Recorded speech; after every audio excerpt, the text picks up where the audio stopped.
Hello viewers, welcome to my YouTube channel Dr.Pratibha Vlogs. Today I am going to show you lumbar puncture procedure. Before proceeding to the procedure, let me explain few indication and the contraindication of this procedure.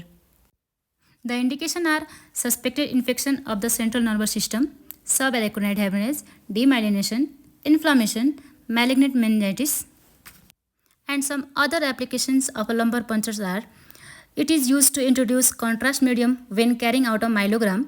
It is also used in spinal anesthesia for chemotherapy like as leukemia, ALL, for benign intracranial hypertension. Equipment needed for the lumbar puncture are: number 1, antiseptic solution, sterile drapes and gloves, 2 ml 2% lignocaine, 2 ml syringe, 25 gauge needles, the lumbar puncture needles, manometer, collection bottles, and the last gauge squares and tape. And the contraindication of this procedure are raised ICP, spinal cord compression, local sepsis, if there is any bleeding disorder like thrombocytopenia or patient is taking anticoagulants. At first, operator washes their hands. The patient is positioned on their left side at the edge of the bed with their knees drawn up and the spine slightly flexed. A line joining the iliac crest, 2 fierce lines, intercepts the vertebral column at or just below the 4th lumbar vertebral spine. The L4-L5 space is marked. The skin is cleaned with povidone, iodine, and the patient bed are covered with the sterile drapes. Puts on the sterile gloves and lays out the equipment with the assistance of the nurse.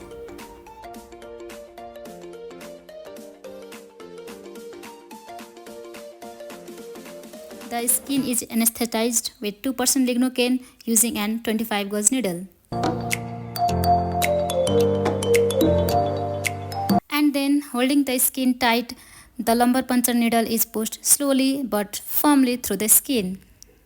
And please make sure that it is perpendicular to the patient's back. When CSF appears at the end of the lumbar puncture needle, the manometer is connected. As you can see, a manometer is attached to measure the opening pressure. If the CSF pressure is within normal limits, then take 3 samples are collected, each of about 5 ml. A further sample of a 2 ml is collected into a fluoride tube for measurement of CSF glucose. The CSF glucose must be interpreted in the context of a blood glucose concentration. So straight after the normal CSF glucose is 60 to 80% of the plasma glucose. And this collected sample of a CSF will be sent to the laboratory for the microbiology to see direct staining and microscopy for bacteria, acid-fast bacilli, fungi, protozoa, for culture, for serology, and we need to also send it to cytology to see any polymorphic cell, lymphocytes, malignant cells. Also send it to pathology department to see the protein content, glucose concentration, and also send to the immunology department to see immunoglobulins and electrophoresis for oligoclonal bands. When the specimens of the CSF have been collected, the needle is withdrawn and the sterile gauze dressing is applied to the puncture site. There is no need for the prolonged bed rest as it doesn't reduce the incidence of a post-lumbar puncture headache. After the lumbar puncture, the risk factors for developing post-lumbar puncture headache are young age, female, large needle size, multiple punctures. The post-lumbar puncture headache is characteristically exacerbated by an upright position and relieved by lying flat. It may be severe, frontal or occipital, and associated with the neck stiffness, back pain, and nausea and vomiting.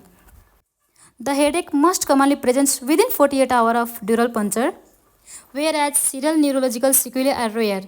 Subdural hematoma is well recognized. So you can see lumbar puncture should be straightforward procedure, but the indication must be clear and the contraindication, particularly raised ICP, must be excluded. The appearance of a CSF may give a clue to diagnosis. To know the clinical parameters of CSF in a normal individual and for a range of disease, please let me know in the comment box. If you guys like this video, then please do subscribe to my YouTube channel.